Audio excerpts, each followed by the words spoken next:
Bonjour tout le monde et bienvenue dans cette nouvelle vidéo consacrée à la version japonaise de Final Fantasy Brave Exvius. Aujourd'hui au programme, une nouvelle bannière qui met à l'honneur les personnages de Final Fantasy X, avec l'arrivée de Riku et de Wakka, ainsi que le retour de Tidus qui était déjà là depuis un petit moment, mais qui voit ses chances d'être obtenues augmenter dans cette bannière. Et cette bannière qui n'est pas arrivée seule, puisqu'il y a également un événement associé à Final Fantasy X, la forêt de Macalania, que l'on peut visiter au travers de différentes zones d'exploration. On va voir tout ça en revue. On va d'abord commencer avec les nouveaux personnages qui ont été ajoutés. Donc, alors... Malheureusement, je n'ai pas réussi à récupérer Wakka, mais ce n'est pas grave parce que j'ai des tas d'amis voilà, qui ont eu plus de chance que moi et qui ont pu récupérer Tidus. J'ai dit Wakka juste avant? Oh, je sais plus. Oui, non, bref. Non, oui, j'ai récupéré Wakka et Riku et c'est Tidus que je n'ai pas eu la chance de récupérer. Bien entendu. Le personnage le plus rare, c'est toujours difficile de l'obtenir. Bon, on va commencer par Wakka. Donc, Wakka, bon, c'est un personnage qui commence 3 étoiles et qui va jusqu'à 5 étoiles. Autant dire que le personnage ne présente que peu d'intérêt. Il a tout de même une récompense de confiance très intéressante, puisque c'est une arme de type projectile, qui a 117 d'attaque, et qui la met d'office au premier rang de ce type d'arme, devant le Rising Sun, la récompense de confiance de Locke. A noter cependant que, contrairement au Rising Sun, justement, cette arme n'a pas le passif Bird Killer, mais bon, elle le dépasse un petit peu au niveau du nombre de points de dégâts, donc ça reste une arme très intéressante. Surtout que Wakka, voilà, avec cette bannière, on peut en obtenir un bon paquet d'exemplaires de ce personnage-là, donc ça peut être une récompense de confiance intéressante à farmer. Donc Wakka, qu'est-ce qu'il possède comme capacité? Il a juste deux magies, la magie Drain et Osmose pour pomper respectivement des points de vie et des points de magie. Après on retrouve quand même un peu les attaques que pouvait avoir le personnage dans la version originale de Final Fantasy X, c'est-à-dire pas mal de capacités pour mettre des altérations d'état avec énormément de chance, donc de l'aveuglement, du sommeil, du silence. Il a quelques passifs, notamment un passif qui lui permet d'avoir naturellement 30% de résistance à l'élément eau. Bon, c'est pas phénoménal. Il a justement le passif Bird Killer, puisque voilà, son arme de récompense de confiance ne la donne pas, lui au moins il l'a nativement. Et une autre capacité qui est assez intéressante et qui je pense reviendra à l'avenir avec d'autres personnages. Donc c'est une attaque physique qui a un multiplicateur de dégâts de 210% et qui a la particularité d'avoir un bonus de dégâts lorsque l'on touche des ennemis volants. Voilà, en fait ça fait un deuxième bonus de Bird Killer mais lié à cette capacité seulement quand on l'utilise. Donc ouais, ça je pense qu'on pourra l'avoir parce que déjà pour l'instant dans la version japonaise on a eu de plus en plus l'émergence de personnages qui étaient spécialisés dans des attaques élémentaires d'un élément bien précis, et par exemple Vargas le feu, Aileen la terre, Tidus, on le verra juste après, c'est plus ou moins l'eau, et m'est avis que plus tard on pourrait bien avoir des personnages qui seraient plus orientés contre un type de monstre précis, dragon, mort-vivant, etc. Et ce genre d'attaque pourrait être le fer de lance de ces personnages. L'avenir nous le dira en tout cas, mais bon, voilà. Globalement, Wakka, ça reste un personnage assez faible. C'est vraiment pour sa récompense de confiance qu'on a envie de l'obtenir. Même si le sprite est assez joli. Ok, donc autour de Riku. Et là, Riku, ah là là, c'est... Comment dire, Riku... avec son apparition, c'est devenu immédiatement le meilleur support du jeu, devant Marie, qui était déjà un personnage de soutien extrêmement puissant, et cela pour plusieurs choses. Donc Riku, elle avait été annoncée comme un personnage à mi-chemin entre heal et support. Effectivement, elle fait un peu de heal, elle fait du support, mais c'est un personnage qui fait un peu de tout et n'importe quoi. Alors au niveau des passifs, elle a pas grand chose de particulièrement intéressant, on va dire que ses stats sont relativement modestes. Alors, j'ai oublié de le préciser, c'est un personnage qui commence 4 étoiles et qui va jusqu'à 6 étoiles. Mais pour un personnage 6 étoiles, voilà, c'est pas ces stats brutes qui la rendent surpuissante. Elle a un passif pour avoir plus 20% de HP, plus 10% de MP, plus 20% d'attaque, voilà, pas de quoi s'enthousiasmer plus que ça. Elle a 2 capacités de vol, donc un vol classique et un vol avec 50% de chance d'obtenir un objet tout en lançant une attaque physique. Elle peut également fuir les combats. Plus intéressant, elle a également un passif qui lui permet d'esquiver 20% des attaques physiques qui lui sont adressées et de diminuer également de 30% les chances d'être pris pour cible par les adversaires. Mais c'est ces autres capacités qui la rendent vraiment très très puissante. Elle a déjà 4 attaques assez intéressantes, 4 attaques élémentaires qui coûtent 23 MP chacune, donc qui font des dégâts physiques sur une seule cible, mais la chose intéressante, c'est pas la puissance de ces attaques forcément, c'est le fait qu'elles fassent 9 hits d'affilée lorsqu'on les utilise, et ça c'est très très bien pour faire des chains et des éléments chain avec d'autres personnages. Rien que pour ça, Riku vaut déjà à peu près le coup.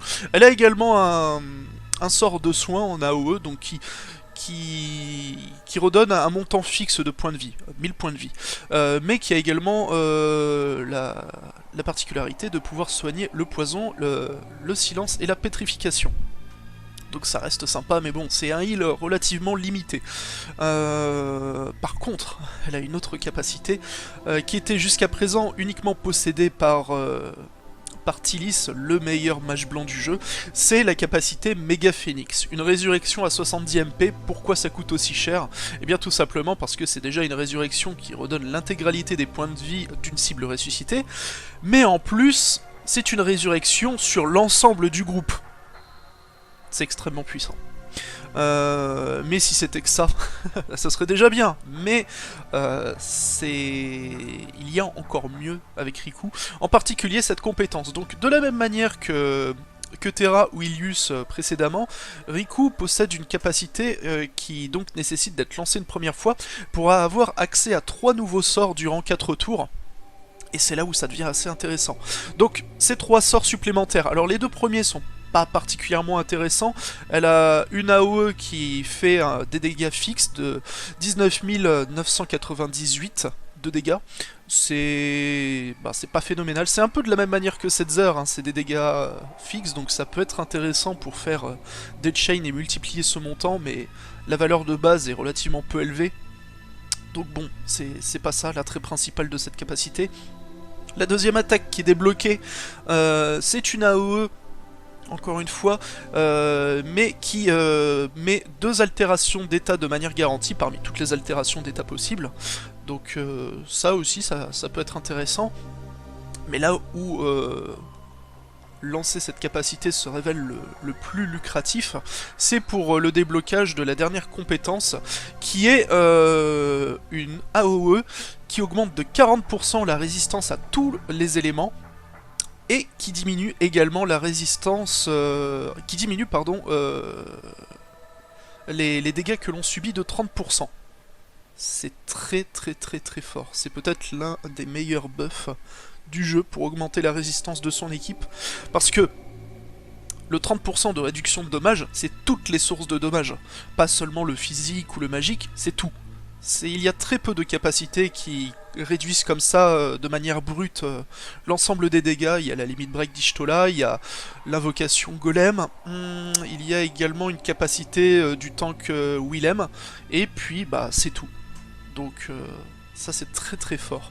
En plus de augmenter de 40% la résistance à tous les éléments, ça aussi c'est très fort, puisque jusqu'à présent la meilleure capacité c'était celle de Marie, qui augmentait de 50% la résistance à tous les éléments sauf les ténèbres. Et comme il y a quelques ennemis très puissants qui lancent des attaques de ténèbres, et voilà, le complément avec Riku. Mais ce n'est pas encore le meilleur aspect du personnage, puisque en fait, et ça c'est assez étonnant, parce que jusqu'à présent la plupart du temps, les limites break des personnages ne présentent pas plus d'intérêt que ça, et pour le coup, le meilleur point de Riku, c'est sa limite break. puisque c'est une limit break qui fait une AOE qui augmente de 50% la défense physique et magique, mais le mieux, c'est que durant 3 tours, ça met l'effet auréole, donc sur l'ensemble de l'équipe. Auréole, c'est simple, c'est lorsque vous mourrez, vous ressuscitez automatiquement avec 80% de vos points de vie. En gros, Riku, elle vous interdit de mourir, c'est pas le droit au game over. Et l'autre point très intéressant, c'est qu'elle possède un passif pour augmenter plus rapidement sa jauge de limit break. Autant dire que sa limite, vous pourrez la lancer un bon paquet de fois.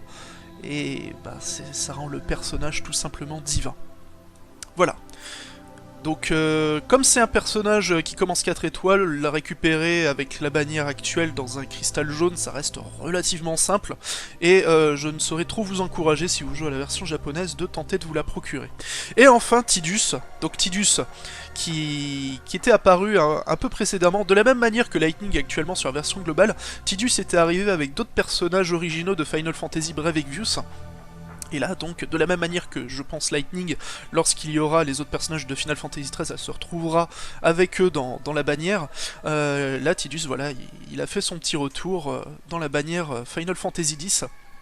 Donc Tidus commence 5 étoiles et va bien entendu jusqu'à 6 étoiles. Sa récompense de confiance, c'est l'épée Fraternité, donc une épée qui fait 135 d'attaque physique et qui produit des dégâts d'eau. Donc c'est l'une des armes les plus puissantes du jeu, même si ça fait des dégâts élémentaires, mais pour Tidus c'est bien, des dégâts d'eau. Ah oui, tiens, d'ailleurs, j'ai oublié de préciser quelle était la récompense de confiance de Riku. Une récompense de confiance qui, contrairement au personnage, ne présente pas un intérêt phénoménal. Donc c'est un accessoire qui, une fois équipé, vous donnera accès à plusieurs compétences. Une AOE qui inflige des dégâts physiques et assure une altération d'état. Et alors il y a quoi d'autre? Une AOE, ah oui, un full break de zone, tout simplement, donc qui diminue de 30% toutes les statistiques de vos adversaires. Et enfin une AOE qui soigne toutes les altérations d'état et qui augmente le remplissage de la jauge de limit break. Voilà, c'est des capacités utilitaires assez sympathiques, mais je pense pas que ça en fait un objectif prioritaire, sa récompense de confiance. Donc Tidus, revenons à nos moutons. Tidus, il a des capacités spéciales très intéressantes. Tidus fait partie des meilleurs attaquants physiques du jeu à l'heure actuelle, aux côtés de Orlandu, Aileen et Vargas, hein, très clairement. Donc déjà, il a plusieurs passifs qui lui augmentent ses points de vie de 30%, qui lui augmentent ses MP de 20%, et qui au total lui augmente son attaque de 50%. En plus de ça, bon, 50% d'attaque en plus, pour un gros attaquant physique à l'heure actuelle, c'est un peu moins que les autres top tiers, mais en contrepartie, il a aussi des passifs pour augmenter ses dégâts contre pas mal de types d'ennemis. Donc on va dire que ça compense. À côté de ça, il a également une capacité passive pour augmenter très rapidement sa jauge de limit break, même si sa limit break, elle, se révèle pas forcément des plus intéressantes. Et il est également immunisé à l'aveuglement, au sommeil et à la paralysie. C'est toujours appréciable. Mais c'est après au niveau de ses capacités actives que le personnage se révèle assez intéressant. Il a notamment une AOE pour restaurer durant plusieurs tours les MP du groupe, et augmenter également de 100% la résistance à l'élément d'eau. C'est très très fort. D'ailleurs, il a de base un passif qui l'immunise à l'eau, purement et simplement. Comme ça, c'est cadeau. Il a d'autres attaques très intéressantes. Il a notamment le Jacked Shoot, qui est une attaque physique, avec un multiplicateur de 200%, qui ignore la défense de 50%, et qui a la particularité d'ajouter l'élément d'eau aux attaques de Tidus durant 5 tours. Bon, évidemment, si vous avez sa récompense de confiance, cette attaque devient plus ou moins inutile, mais ça reste quand même sympa. Surtout pour le fait que ça ignore la défense de 50%. Et sa plus grosse attaque, c'est actuellement l'attaque physique qui tape le plus fort, puisque c'est un multiplicateur de 400% réparti sur 12 hits. Bon, le petit problème de cette attaque, c'est que certes, elle est extrêmement puissante, mais elle n'ignore pas une partie de la défense. Donc sur les ennemis extrêmement tanky, ses dégâts seront fortement réduits. Mais du fait qu'elle fasse beaucoup de hits d'affilée, c'est une attaque idéale pour faire des chains. Et bah voilà globalement les choses les plus intéressantes avec Tidus. Ah si, il a une autre capacité qui est très intéressante. Donc une attaque physique qui fait que très peu de dégâts, mais qui au moment d'être lancée boostera l'ensemble de l'équipe de 40% pour toutes leurs stats. Donc ça aussi, un petit buff de groupe très sympathique. Voilà globalement les 3 nouveaux personnages. Et on va aller les voir en action dans la forêt de Macalania. C'est parti. Donc le jeu nous demande si on veut regarder ou non les cutscenes. On va les zapper. Elles sont pas forcément très intéressantes. Donc la forêt de Macalania avec la musique de Final Fantasy X. Vous allez voir également que lorsqu'un combat se déclenche, on a le thème de combat de FF10. C'est toujours appréciable les events de Brave Exvius qui reprennent l'identité des anciens Final Fantasy. Il n'y a pas énormément de combats aléatoires par contre dans cette zone. Alors c'est réparti sur plusieurs zones d'exploration qui étendent de plus en plus la carte. Il y a pas mal de petits coffres cachés. Et il y a de temps en temps des papillons à chasser, comme dans la forêt de Macalania d'origine sur Final Fantasy X, pour obtenir différentes récompenses. Donc, alors voyons un peu les capacités de nos personnages. Bah tiens, on va faire une attaque d'eau avec Wakka. Sur l'ensemble du groupe, ça fait plusieurs hits, c'est assez sympa. Ça reste relativement simple. Donc Riku, voilà, une de ces attaques qui fait du multi-hit. Donc vous voyez, ça fait vraiment pas beaucoup de dégâts. De toute façon, on n'a pas des stats très élevés, Riku. Mais donc, ça fait beaucoup de hits. Donc c'est génial pour les chains. On va faire la capacité de Tidus pour booster ses petits copains. Bon là évidemment ça fait beaucoup plus mal parce que le Tidus qui m'accompagne a une puissance d'attaque absolument dégueulasse. Mais en vrai c'est vraiment pas une attaque très puissante. Hein. Ok. On va tenter... Bah tiens, on va essayer de... les nouvelles capacités que Riku débloque après avoir lancé cette attaque. Donc hop, on a le petit symbole qui signifie que durant 4 tours, on a accès à de nouveaux sorts. Donc, les nouveaux sorts en question, donc c'est ces 3-là, normalement. Donc celui qui augmente la résistance aux éléments et qui réduit les dégâts. Là, c'est celui qui met 2 altérations d'état de manière garantie. Et ça doit être celui qui fait des dégâts fixes de 19 998. On va l'essayer.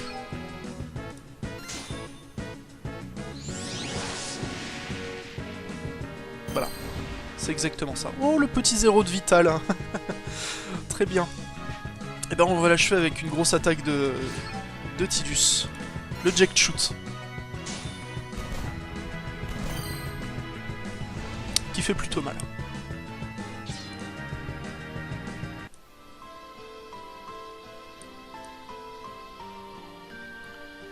L'idéal serait aussi avant la fin de la zone d'essayer de monter les limit break des personnages pour pouvoir les montrer.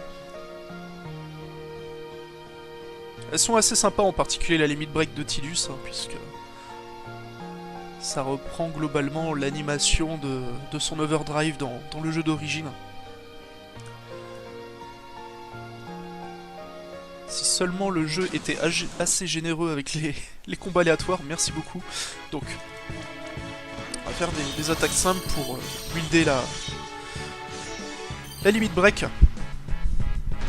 Donc vous voyez, hein, que ce soit Tidus ou Riku, leur jauge de limit break augmente très rapidement, c'est très pratique. D'ailleurs, avec Riku, tant qu'à faire, je lui ai mis cette arme. Donc c'est une arme qui était présente dans dans un event précédent, elle n'est plus récupérable à l'heure actuelle. Elle est vraiment pas puissante, mais elle a la particularité de faire attaquer le personnage 2 fois. Donc bah c'est parfait en fait, pour faire attaquer 2 fois Riku pour dropper davantage de petits cristaux de limit break et ainsi pouvoir la lancer plus régulièrement, puisque je rappelle, le truc le plus divin avec le personnage, c'est sa limit break, qui vous rend virtuellement immortel, hein. N'ayons pas peur des mots. D'ailleurs, on va la lancer, même si les effets ne seront pas visibles. Voilà, donc un boost de 50% de la défense physique et magique, et l'effet auréole. On va voir le petit icône, voilà, il est là. Il n'y a que très peu de personnages d'ailleurs à l'heure actuelle qui ont la capacité de lancer auréole. Il y a d'ailleurs Rem de Type 0 qui possède cette capacité, voilà, qui coûte 21 MP, mais c'est que sur un seul personnage. Là c'est quand même sur l'ensemble du groupe qu'on lance auréole. C'est assez hallucinant. Bien, et la limit break de Tidus.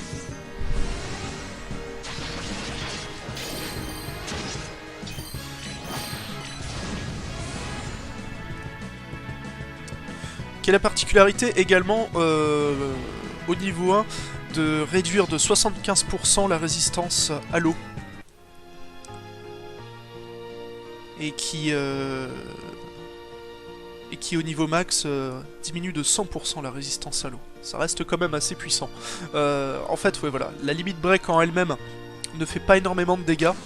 La plus grosse attaque de Tidus est elle beaucoup plus dévastatrice, mais c'est surtout pour le fait que ça diminue la résistance à l'eau qu'elle est intéressante. Au moins la lancer une fois sur un adversaire pour avoir ce petit bonus. Donc on n'en a pas croisé parce que je crois avoir débloqué la plupart des coffres. Mais donc, dans cette forêt de Macalania, de temps en temps, on croise des papillons bleus et des papillons rouges. Donc, qui permettent de récupérer des matériaux qui vont servir à des crafts, que je vous montrerai juste après. Donc, les papillons bleus, ils permettent de récupérer directement des objets, alors que les papillons rouges, de temps en temps, ils nous font affronter un adversaire. Pas bien compliqué. Ah bah tiens, voilà, puisqu'on en parle. Des petits papillons, on va prendre le rouge. Ah, bon, il a pas fait proc d'ennemi, voilà. Là, il a fait proc un ennemi. Ah zut, j'aurais dû lancer la limit break de Waka. Bon, c'est pas grave. Hop, ça donne un petit objet de craft. Il en faut pas énormément de toute façon pour les crafts là de tous les équipements liés à cet event de Final Fantasy X.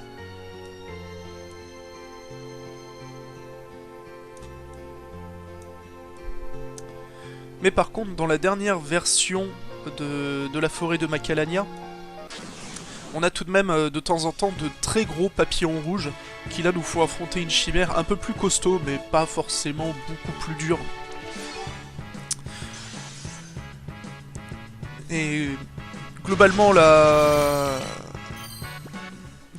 il n'y a pas trop de difficultés dans cet event Final Fantasy X. De temps en temps, les events qui sont ajoutés ont un dernier boss assez retors, mais dans le cas présent, il se fait assez simplement, avec une équipe moyenne. Le truc, c'est par contre que je le montre pas là dans la vidéo, parce que pour pouvoir emmener avec moi Tidus, Riku et Waka, voilà, je suis obligé de faire ce type d'équipe, et c'est pas une équipe forcément adaptée pour affronter le boss de la plus grosse zone d'exploration de la forêt de Macalania, parce que c'est un boss qui est principalement vulnérable à la magie, donc il faut constituer un groupe magique, et Tidus, lui, il ne frappe uniquement qu'en physique. Ok, donc, pour terminer cet adversaire, qui devrait subir de plein fouet nos attaques, on va tenter de faire une jolie chaîne.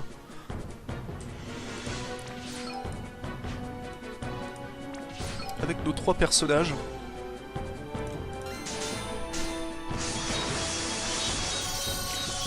Ah zut, il résistait à l'eau. Bon, c'est pas grave. Ça fait quand même pas mal de hits.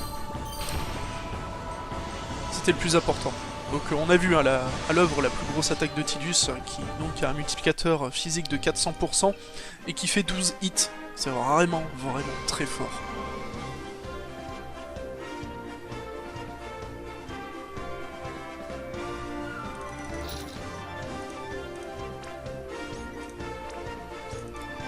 Voilà, donc on récupère quelques petits objets de craft, des bleus et des rouges. Il y a également quelques items spéciaux pour le craft à récupérer dans différents coffres. Et donc ça sert à crafter ces 3 armes. En gros, les versions de base de ces armes, on va les trouver dans des coffres, dans la forêt de Macalania, après avoir capturé un certain nombre de papillons dans certains décors. Et ensuite, de la même manière que dans Final Fantasy X, on va pouvoir upgrader ces équipements pour leur donner de nouvelles capacités. Donc les recettes par contre, il me semble qu'elles se récupèrent tout simplement en récompense d'une zone d'exploration. Et donc, alors l'épée a 2 niveaux d'upgrade, et la balle ainsi que les poings ont qu'un seul niveau d'upgrade. Donc au niveau max, l'épée, elle me semble qu'elle fait 74 d'attaque physique, et qu'elle a des chances d'affliger aveuglement et pétrification. Quant à la balle et à la griffe, bah, c'est des armes qui... à leur rang maximal, je crois, font 50 ou 55 d'attaque physique, donc pas des armes particulièrement intéressantes, mais que l'on peut de toute manière crafter assez rapidement. Donc voilà, là j'ai lancé le craft des versions supérieures, j'aurais encore à relancer un craft pour avoir la version entre guillemets ultime de cette épée. Et puis, bah, c'est à peu près tout pour cet event, qui est un event assez léger, qui ajoute que 2 nouveaux personnages... Voilà, on a la présence de Wakka et Riku. Mais rien que pour Riku, l'event vaut le coup. Vraiment, encore une fois, si vous jouez à la version japonaise, Riku, c'est vraiment un personnage à obtenir à tout prix. Donc n'hésitez pas à faire des rerolls si vous commencez le jeu. Vous aurez peut-être la chance aussi d'obtenir Tidus, hein, qui est un excellent attaquant physique, je le répète, là aussi. Donc c'est une bannière plutôt rentable. Vraiment. Bien, et bah sur ce, je vais vous laisser. Je vous dis à une prochaine vidéo. Et puis, d'ici là, voilà, ayez de la chance sur vos tirages. Plus que moi en tout cas. J'aimerais bien avoir Tidus. Allez, des bisous.